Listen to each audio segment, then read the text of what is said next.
What if the stranger you quietly helped turned out to be the child of a fallen hero? What if a simple act of kindness, like serving breakfast to a boy who never spoke, sparked a chain reaction that reached the highest ranks of the military? Would you still call it just pancakes? This story will make you question how much impact one silent gesture can truly have. Subscribe now to support the channel and help us keep sharing stories that matter. No one noticed the boy when he first stepped through the fogged-up glass door of Eleanor's cafe, not really. Maybe a few customers lifted their heads for a second, looked at his too big hoodie or the backpack slumped over his shoulder like it weighed more than he did, and then went back to their bacon and eggs. The bell above the door gave its usual shriek. The kind of sound that didn't say, "Welcome," just, "You're here." He was small, thin, and silent. He didn't look lost. He looked like he was hiding. But Claire Robbins noticed him. She always noticed the ones who tried not to be seen. The boy didn't speak. Didn't order food. Just slid into the booth farthest from the front window, his back to the wall, his eyes on the exit. The move was deliberate, almost tactical. It was the kind of thing you'd expect from a police officer, or someone who'd been taught to sit where they couldn't be cornered. But this was just a kid. He couldn't have been more than 10. 11, maybe. She watched him for a second longer than she should have, then shook herself and went back to pouring coffee for the usuals. Claire had seen a lot of strange things in her 10 years at the cafe. Maple Grove was the kind of place where people either stayed forever or disappeared one night without warning. She didn't blame them. There wasn't much here except the tall pines, an old railroad line, and people who kept their pain buried under polite smiles. The cafe itself was one of the few things that had remained unchanged over the decades, a patchwork of faded leather booths, newspaper clippings on the walls, and a counter that had been wiped down more times than anyone could count. Claire had grown used to routine, she relied on it. She arrived before dawn each morning, long before the rest of the town blinked awake. There was a comfort in the clatter of plates and the hiss of coffee machines. The smell of maple syrup and sizzling bacon filled the air like a lullaby. She moved through it all with quiet grace, tying her apron, brushing her bangs behind her ears, and pretending she didn't care that no one ever really saw her. But this boy, this silent figure who sat alone and unmoving, had thrown off the rhythm of her morning, and she didn't know why that mattered. She brought him a glass of water. He didn't thank her. Didn't look up. Just took it and began reading a battered copy of the Phantom Tollbooth, the pages creased and marked by 1,000 thumbprints. He sat there until 10 minutes before the local elementary school bell rang. Then he closed the book, tucked it carefully into his bag, and left. No words. No food. Just silence. The next morning, he was back. Same booth. Same water. Same routine. By the third morning, Claire had told herself not to stare. That whatever this boy's story was, it wasn't her business. But curiosity has a funny way of blooming in quiet places. It grows through the cracks, even when you try to smother it. The boy was always early, 7:10 sharp. School didn't start until 8 o'clock. That meant he sat in a cafe for nearly 45 minutes, watching the steam rise off coffee mugs and the early sun cut through the dusty blinds. He never ordered anything, never spoke to anyone. He wasn't playing a game or scrolling through a phone. He read like it was all he had left in the world. Claire began leaving out a menu, subtly placed at the edge of the table. He never picked it up. By the end of the week, she'd unofficially dubbed him Morning Mystery. She didn't mention him to the others, not even to Isaiah, the high schooler who washed dishes on the weekends and shared her odd hours. Part of her feared that giving the boy a name, even a nickname, would somehow scare him away. Like naming a stray cat. If you acknowledged it, you got attached. And if you got attached, you could lose it. Claire knew a thing or two about loss. Her apartment above the bookstore was filled with echoes. She didn't own a TV. Her kitchen light flickered sometimes. She'd meant to call someone about it, but never did. There were only so many things she could fix with tips and half shifts. Her parents had died in a car crash when she was 16, and her uncle had raised her for a while before fading into his own version of quiet. She hadn't spoken to him in 3 years. She knew what it meant to feel like you didn't belong anywhere. And maybe that's why, on the 7th morning, Claire did something she hadn't done in years.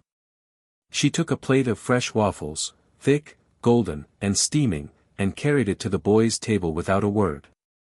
When he looked up, startled, she gave him a sheepish shrug. "Sorry," she said, her voice light, casual. "Kitchen made one too many.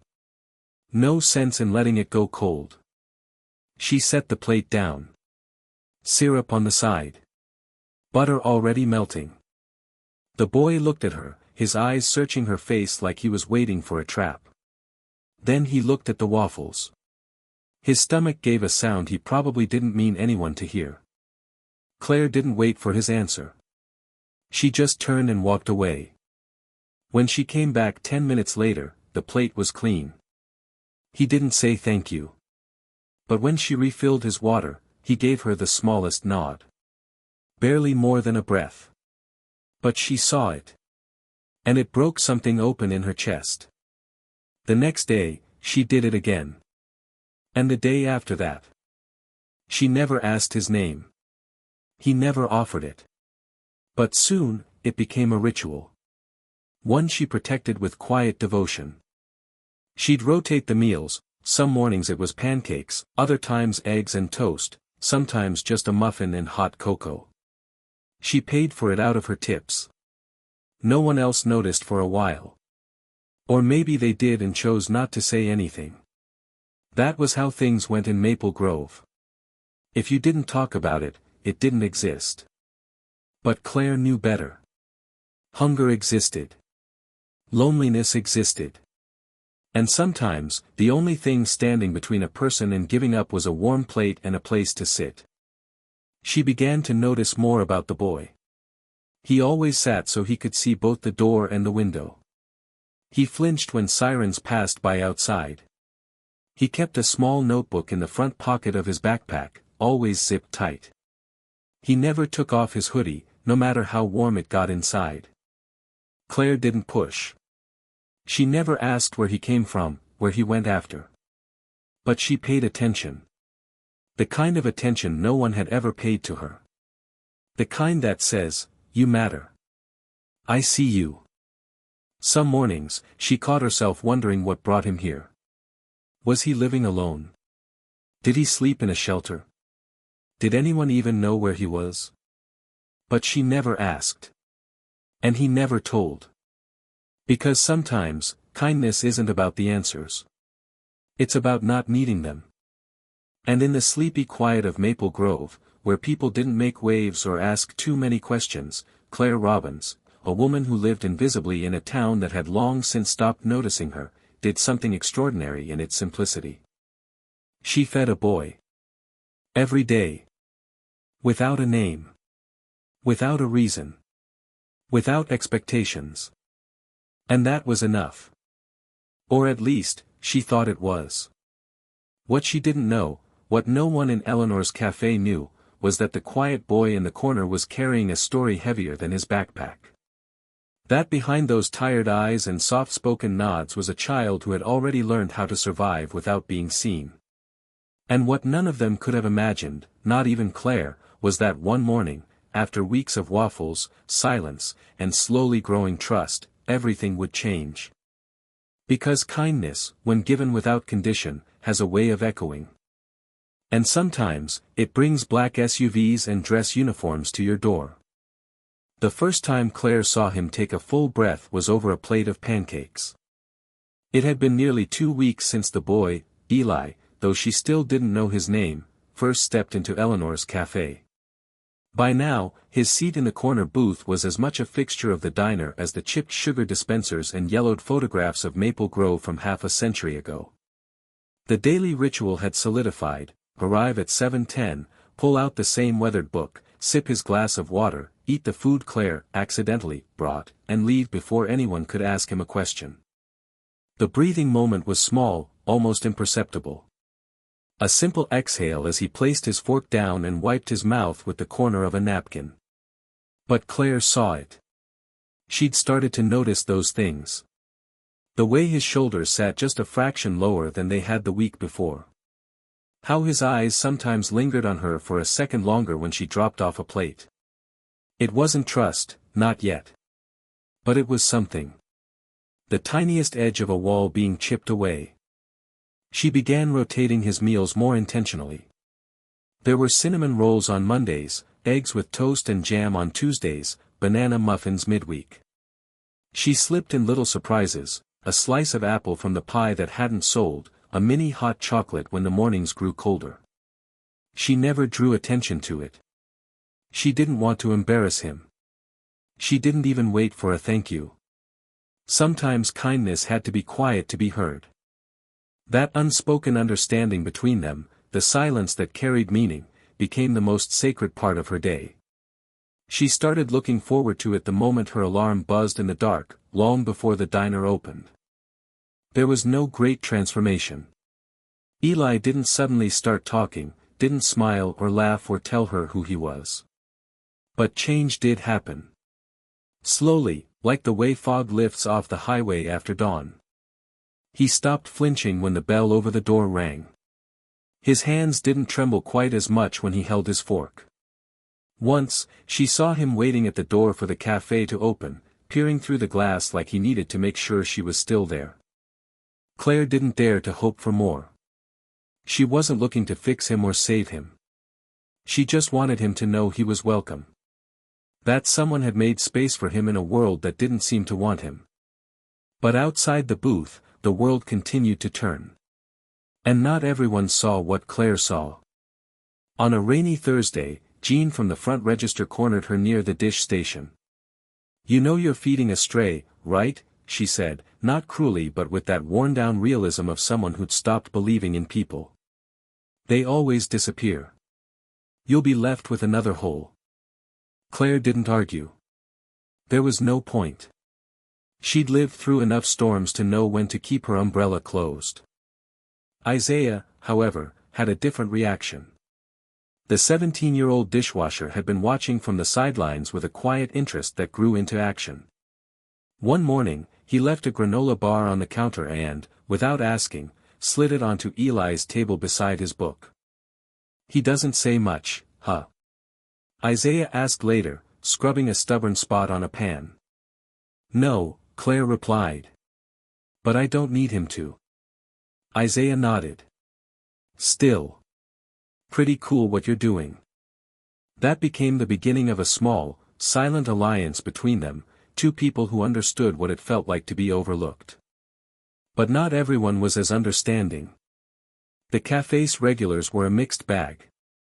Some didn't notice the quiet ritual unfolding in the corner. Others whispered about it when they thought Claire couldn't hear. The comments were subtle at first, little digs about wasted food, misplaced charity, or, kids these days, expecting handouts. Then one morning, the boy didn't come. Claire kept checking the clock. 7:10, 7:20. 7:35, she placed a plate of scrambled eggs and toast at his usual spot anyway. Maybe he was running late. Maybe he was sick. But when 8 o'clock arrived, she cleared the plate, heart heavier than she wanted to admit. It happened again the next day. No Eli. Then a man in a gray suit, someone who usually came in just for coffee, snapped a picture of the untouched meal and posted it to a local Facebook group with the caption, "New trend? Local waitress feeding ghosts now." Claire saw the post that evening, after a long shift. The comments were brutal. "She probably does it for attention. Bet the food goes in the trash. What a waste. People like her get scammed all the time. She'll learn." Claire stared at the screen, stunned not by the meanness, but by how quickly people turn something quiet and good into a target. She closed her laptop and sat in the dark for a long time. That night, she couldn't sleep. She wondered if maybe she'd overstepped. If maybe Jean had been right. If maybe some kids were better left to fend for themselves. She was used to the silence of her apartment, but that night it felt deeper, like something was missing. As if the absence of a boy she didn't even know had stolen the rhythm from her heartbeat. Around midnight, Claire pulled a box from her closet. Inside were keepsakes from a life she rarely spoke of, a faded photo of her parents, a silver bracelet from her mother, and an old, worn leather-bound notebook. Her mother's journal. She flipped through the pages until she found a passage she'd read many times before, but never with quite the same clarity. You don't have to understand someone's story to feed them. You just have to believe they're hungry. Claire traced the words with her finger. The next morning, she made a double batch of pancakes and placed one at Eli's booth. He didn't show. But she left the plate anyway. A few hours later, Isaiah approached her during a lull. "People are talking," he said. "That post. It's getting attention." Claire nodded. "I know." He hesitated. "You want me to say something? What would you say?" Isaiah shrugged. "That not all kindness needs proof. That sometimes people feed others because they remember what it felt like to be empty." She smiled. "Then say that." Later that night, Isaiah posted a video on TikTok. It was short, raw, and honest. He didn't name names or locations.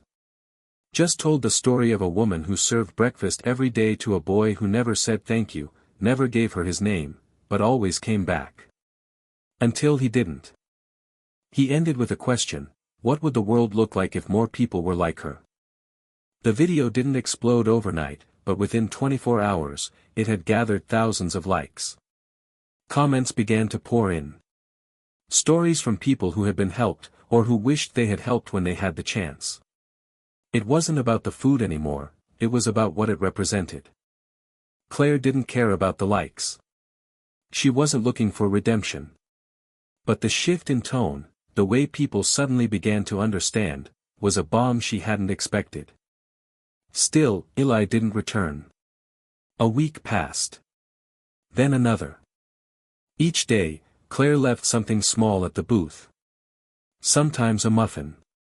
Sometimes just a napkin with a doodle or a short note she never intended to give him. The cafe started to feel different. Customers noticed the empty booth. Some began asking questions. A few left money to cover the meals Claire continued placing there. One elderly woman, a retired nurse, pressed a $10 bill into Claire's hand and whispered, "We all need to feel seen, honey. Thank you for seeing him." And so, Claire kept going. Kept serving pancakes and kindness, even when there was no one there to receive it. Because that's the thing about kindness, real kindness. It doesn't require applause. It doesn't wait for acknowledgement. It just shows up. Every morning. At 7:10. With maple syrup on the side. And somewhere deep down, Claire still believed the boy would return. That the language they had shared, this quiet exchange of food and presence, wasn't lost.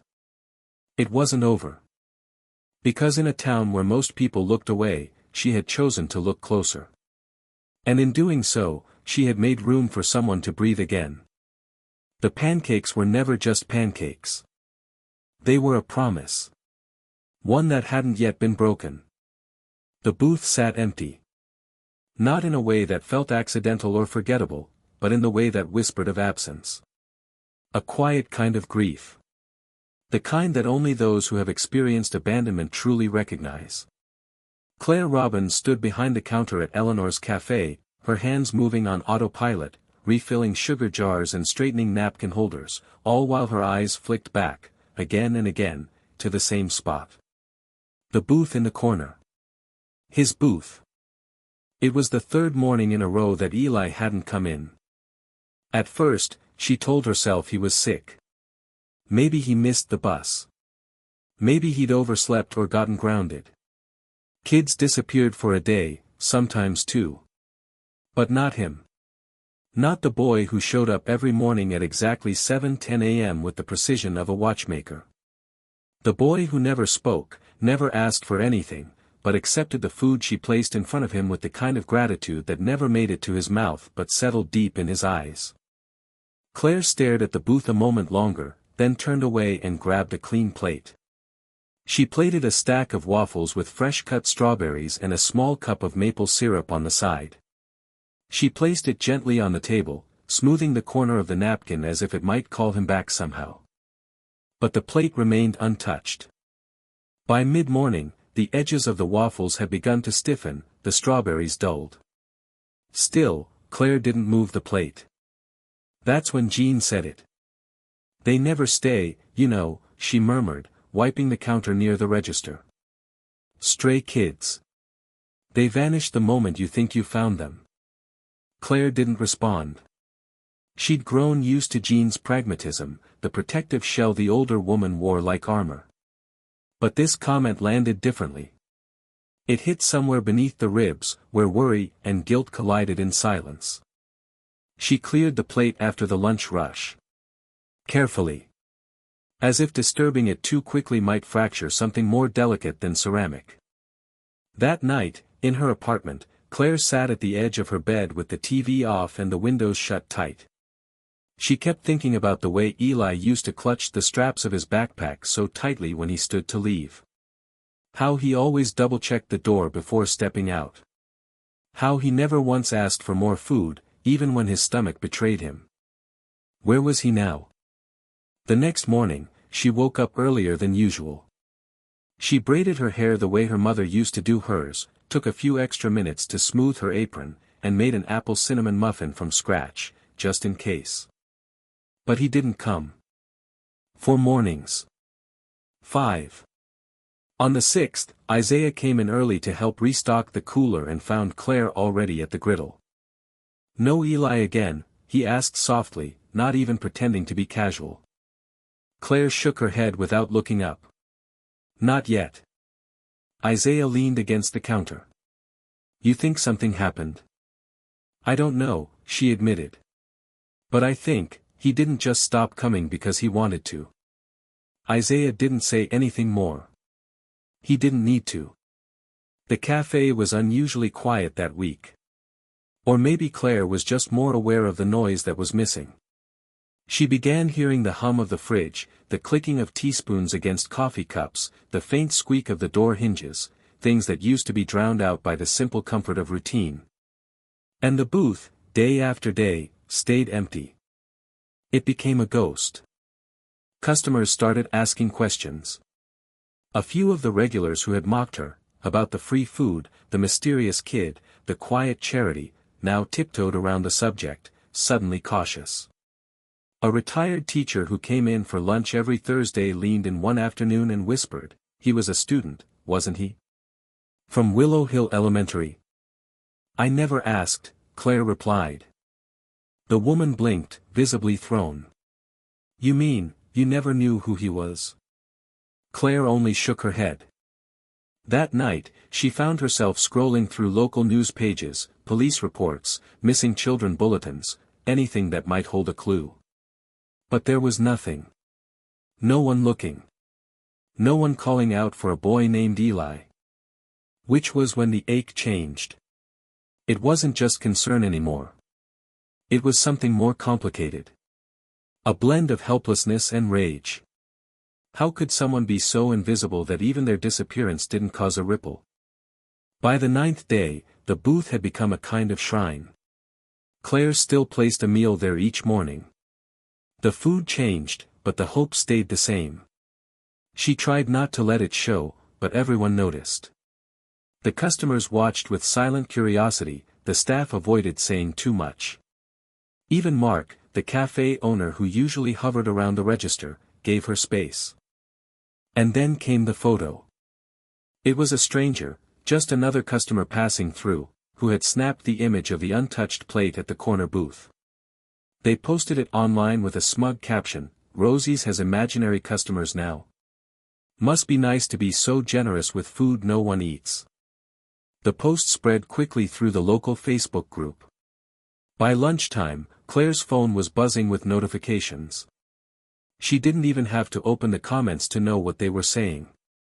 She could imagine them already, freeloaders, foolish sentiment, a waitress being conned by a smart kid playing the pity game. She closed the app.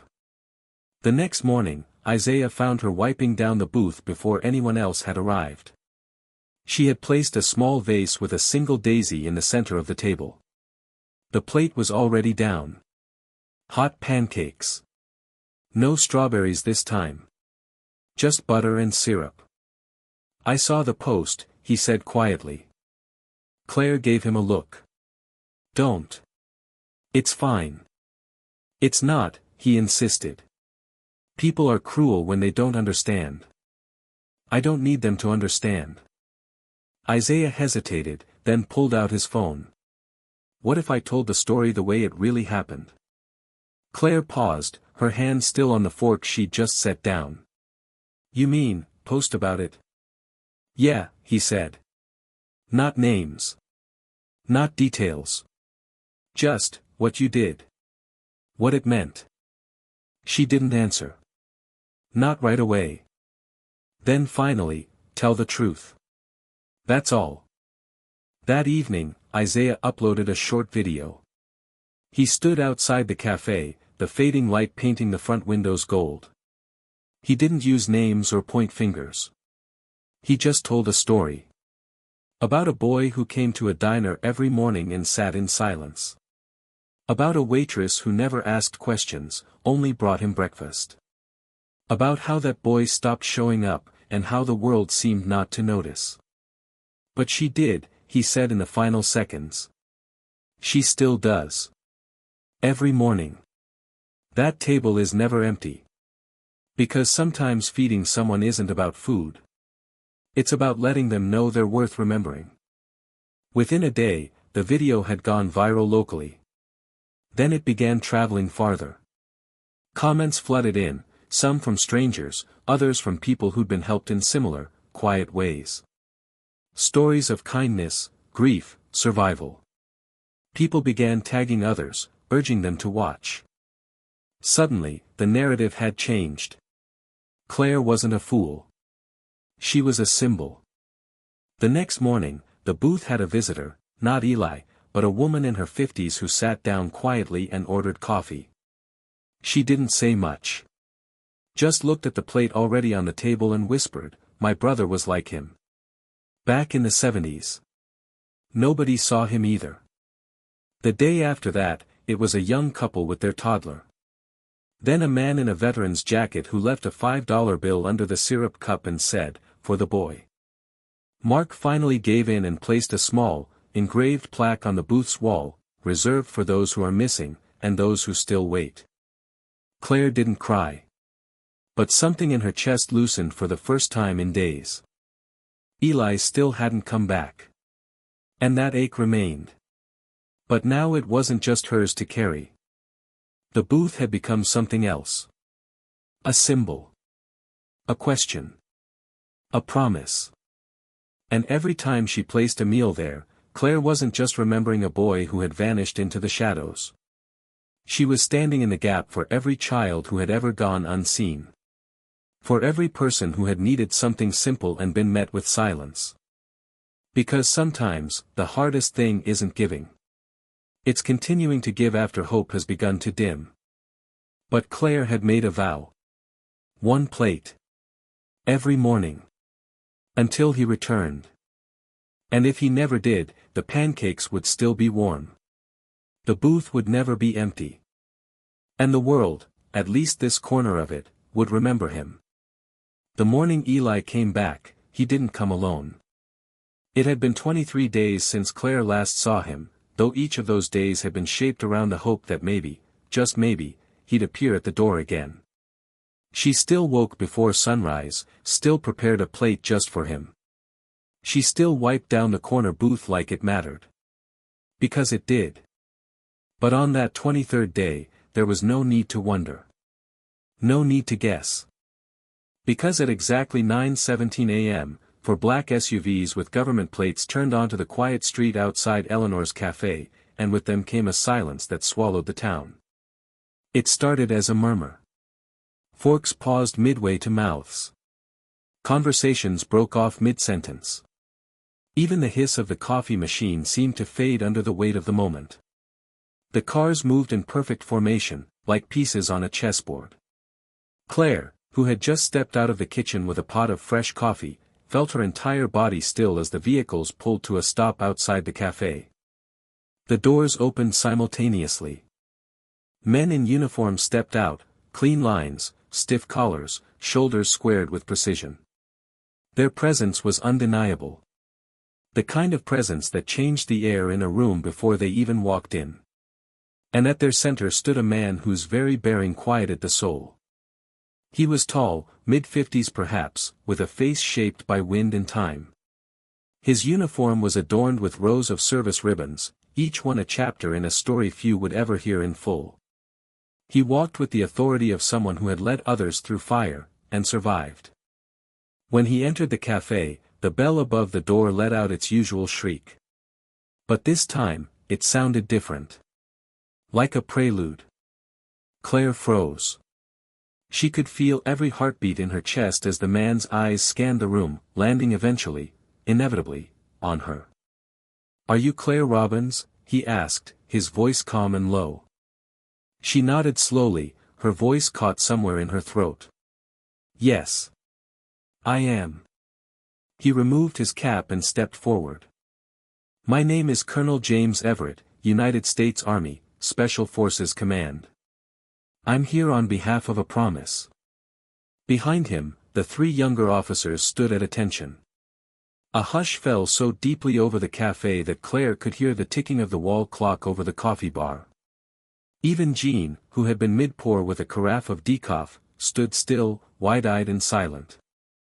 Colonel Everett reached into the inner pocket of his jacket and pulled out a letter. The envelope was crisp, cream-colored, and sealed with an embossed insignia. But it wasn't the envelope that made Claire's hand start to shake, it was the way he held it. With reverence. As if it were a sacred object. "This is from the commanding general," he said gently. "But more importantly, it carries the words of a man who didn't make it home." Claire didn't speak. She couldn't. The colonel continued. "The boy you've been feeding, his name is Eli Matthews. His father was Master Sergeant Jonathan Matthews, one of the finest soldiers I've ever had the privilege to serve with. Sergeant Matthews was deployed on a classified operation overseas. He left behind a small emergency fund and specific instructions for his son in the event of his deployment. Unfortunately, shortly after he left, Eli's mother disappeared." Claire blinked. "Disappeared?" "Abandoned him," the colonel clarified, his voice now threaded with a quiet fury. "Took off. No forwarding address. No contact. The boy was alone." Claire's heart cracked open. She thought back to the way Eli had clutched his backpack. How he never asked for more food. How he never smiled. Because he couldn't afford to. "He survived," the colonel said. "On his own. For nearly 3 months. Using the emergency cash his father left. Coming here, sitting in this booth, reading that book." Claire didn't realize she was gripping the edge of the counter until her knuckles turned white. "He never told anyone," she whispered. "He was afraid," the colonel replied. "Afraid that if he did, he'd be taken into custody. Moved. That he'd lose the last place that felt safe. But he wrote letters.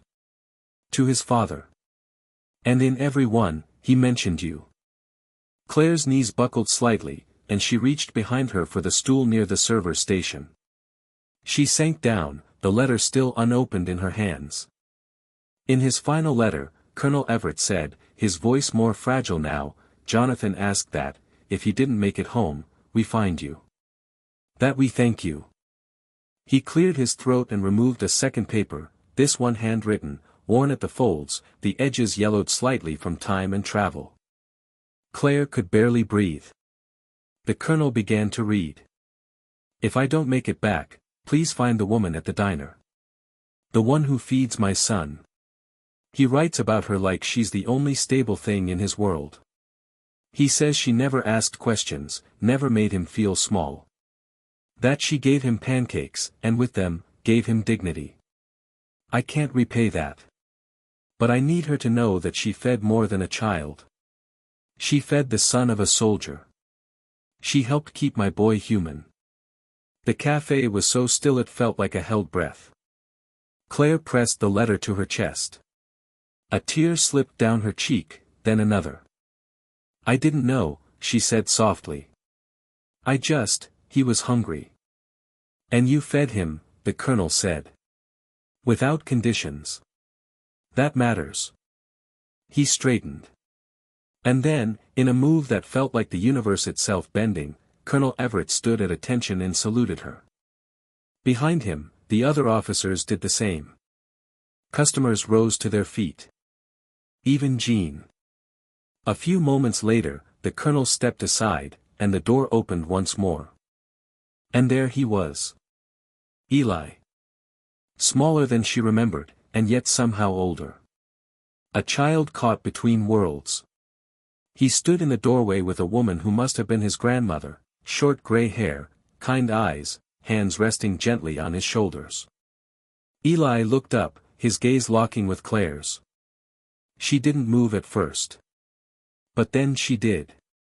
She crossed the cafe in slow steps, until she was kneeling in front of him. He didn't speak. Neither did she. She just reached forward and placed her hand gently over his. I missed you, she said. His lip trembled. Then he nodded. They stood there for a while, time stretching in that sacred space. Until finally, he whispered the word she hadn't realized she needed to hear. Thank you. Claire exhaled. Later that afternoon, as the officers prepared to leave and Eli and his grandmother sat together in the booth where it all began, Colonel Everett approached one last time. There's one more thing, he said, handing her a small box. Inside was a military challenge coin, green and gold, bearing the insignia of the Special Forces and the word Semper Memor, always remembering. We don't give these lightly, he said.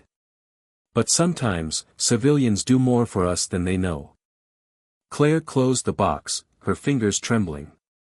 That night, after the cafe had emptied and the booths had been wiped down, Claire stood at the counter with the letter open in front of her, rereading the words from a father who had trusted her without ever knowing her name. And she finally understood something. Feeding someone isn't just about hunger. It's about acknowledgement.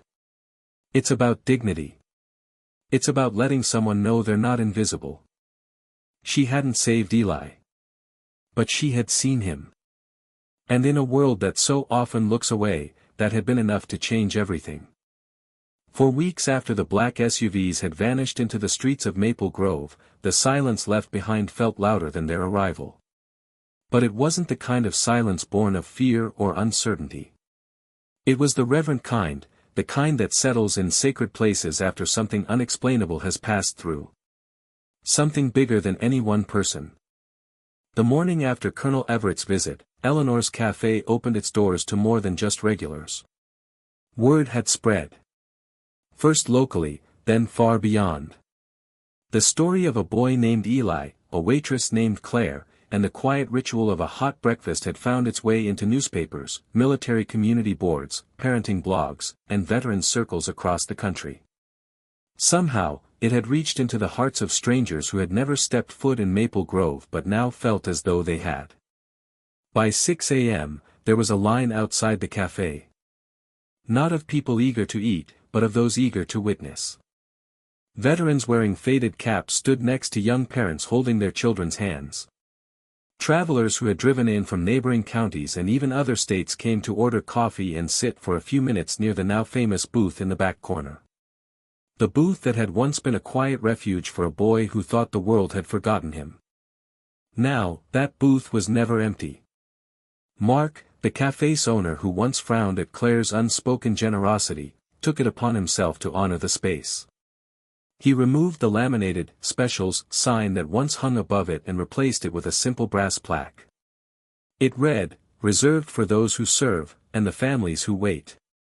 He didn't make a speech. He just drilled it into the wood, stepped back, and nodded once at Claire. She returned the nod without a word. They both understood what it meant. But the changes didn't stop there. Unit patches began to arrive, first from nearby National Guard members, then from bases across the country. Some were mailed. Others were delivered by hand. Along with them came letters, thank you notes, and coins, those small, sacred tokens carried by soldiers and given only in moments of shared honor. They began to fill a bulletin board behind the counter, turning it into a mosaic of memory, gratitude, and silent camaraderie. Isaiah, ever the quiet force beside Claire, suggested they start something more permanent. What if we build a fund, he said one evening as they counted tips and cleaned mugs. Something for kids like Eli. Kids with parents deployed. Kids who might be falling through the cracks. Claire looked at him, seeing not the teen dishwasher she'd hired for a few weekend shifts, but a young man standing firm in the kind of purpose that changes lives. And so, the Full Plate Project was born. What began as a simple breakfast for one became a mission. A portion of every tip, every challenge coin, every hand-delivered patch went into the fund. Local schools began referring students whose families were struggling. Active duty personnel quietly mentioned kids who could use a meal and a safe space. No forms. No red tape. Just food. Just dignity. Claire never asked names. She didn't need to. She saw them the moment they walked through the door, the same way she had seen Eli. Eyes that darted too quickly. Shoulders that carried more weight than they should. Silence worn like armor. She greeted them the same way every time.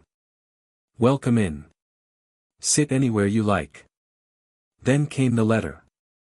It arrived in a plain manila envelope, addressed in careful, childlike handwriting. Claire knew who it was from before she opened it. Her hands shook as she unfolded the lined paper. Dear Miss Claire. Grandma told me I should write this. I wanted to, but I didn't know how to say the things in my head. I'm not good at talking yet. But I remember everything. I remember the waffles with strawberries. I remember how you always brought the food without asking anything. And I remember how it felt to not feel invisible for a little while. Thank you for that. I miss my dad. A lot. But Grandpa says he would be proud of me. He says he's proud of you too. Sometimes, I think heroes wear uniforms like my dad. But sometimes, I think they wear aprons and work in places like Eleanor's. Love. Eli Matthews. Claire didn't frame the letter for display. She kept it in her apron pocket, folded neatly behind her order pad. On slow afternoons, she'd read it again, the paper softening at the creases but the meaning never fading. The cafe became more than a place to eat. It became a place where people came to remember. Where silence wasn't awkward, and kindness didn't require explanation. One morning, a school teacher brought a group of third graders for a field trip lunch. As Claire refilled water glasses, a young girl with a ponytail and wide, curious eyes looked up at her and said, "My dad says you're a hero." Are you? Claire knelt to meet the girl's gaze, her heart softening. No, sweetheart. I'm just someone who knows what it feels like to be hungry, not just for food. The girl seemed to consider that for a moment before nodding solemnly and returning to her grilled cheese sandwich. Later that day, as she swept beneath the counter, Claire found another coin. This one had been left on her order pad without a note. It was smaller than the others, older, its edges worn smooth from years of being carried in a pocket. On one side, it bore the emblem of the Special Forces. On the other, engraved in fine, faded script, were the words. Semper Memor, always remembering. Claire held it in her palm, felt the weight of it, not just in ounces, but in what it symbolized. She didn't know who had left it. Maybe someone passing through. Maybe someone who had once been a child in need, now grown. Maybe someone who understood that the quietest acts often echo the loudest in the hearts of those they touch. She added the coin to the growing display on the wall. Each one told a story. None of them required explanation. That summer, Eleanor's hosted a fundraiser. They called it Pancakes for Patriots. Flyers went up around town. Kids decorated the windows with red, white, and blue cutouts. Mark, who rarely volunteered for much, matched the donations himself. By the end of the week, they had enough to expand the full plate project and establish a small emergency pantry for families waiting on military pay or struggling with deployment transitions. When the mayor stopped by to offer a plaque, Claire accepted it politely but didn't hang it in the cafe. Instead, she tucked it into the back office, behind an old box of syrup refills. She wasn't doing this for awards. She was doing it for the kids who sat in corner booths and hoped someone would notice. For the parents who served without always knowing who would watch over their children. For the ones who fell through the cracks and still got back up. And for Eli. Always for Eli. 1 year after he'd first walked through the doors of Eleanor's cafe, Claire came in to find something waiting for her. Not a letter. Not a coin. Just a drawing. Crayon on white printer paper. It showed a table, her table, with two figures sitting across from each other. One was unmistakably Eli, smiling with a fork in his hand. The other was a woman with an apron and hair tied back. On the table between them sat a plate of pancakes. No words. No signature. But Claire knew. She placed it above the booth, in a small wooden frame Isaiah found at the thrift store. That booth would never be empty again.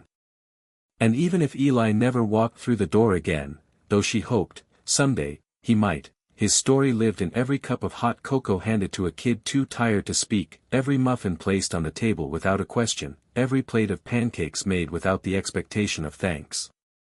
Kindness, she had learned, was not a transaction. It was a legacy. And sometimes, all it took to change a life was one table, one meal, and the decision to care when no one else would. Because even in the quietest towns, even in the smallest acts, the echoes of compassion find their way home. There are stories that stir the surface of our emotions, make us smile briefly, maybe even sigh, and then fade as quickly as they arrived. And then, there are stories like Claire Robin's that linger. Stories that don't just brush past your heart, but take root in the quiet, often neglected corners of your soul. At first glance, Claire was no different from millions of other people. She lived in a small town called Maple Grove, worked long hours at a diner called Eleanor's Cafe, and kept mostly to herself. She wore an apron instead of a cape. Her life was quiet, predictable, maybe even forgettable to the outside world. But that's exactly what made her story unforgettable. Because one morning, when a quiet boy named Eli slipped through the cafe doors and into the farthest booth, Claire saw what no one else had bothered to. She didn't see a troubled kid or a charity case. She saw a child in need, and she responded not with questions or judgment, but with pancakes. One plate. One morning. No fuss. No demands. Just warmth and food and presence. And she did it again the next day. And the day after that. She didn't know his name. She didn't know his story. But somehow, she recognized the silence in his eyes, the hunger behind his politeness. She remembered what it felt like to be unseen. To feel like the world passed you by, like you weren't quite part of it. Maybe that's what drew her in. A mirror of pain. A shared understanding that didn't need to be spoken. As the ritual continued, Claire began doing what most people forget to do in a busy world. She paid attention. Not to the headlines, not to the noise, but to one single person. And in doing so, she created a tiny sanctuary. Not just for Eli, but for herself. Then one day, he didn't come. And with his absence came a silence more deafening than before. Days passed. The booth remained empty. The pancakes grew cold. Online voices mocked her. Locals raised eyebrows. People whispered cruel doubts, accusing her of being naive, or foolish. And yet, She kept placing that plate down each morning. Not because she thought he'd return, but because she had made a promise, even if she never said it out loud, that someone in this world would care, without needing a reason. And then, weeks later, everything changed. Four black SUVs rolled up outside Eleanor's cafe. Men in uniform entered. And Claire's world, as quiet as it had been for years, turned on its axis. Because Eli wasn't just a boy with tired eyes and a hungry stomach. He was the son of Master Sergeant Jonathan Matthews, a decorated Special Forces soldier who had been killed in action. And Claire, through her simple, steadfast acts, had done what armies, governments, and systems sometimes fail to do.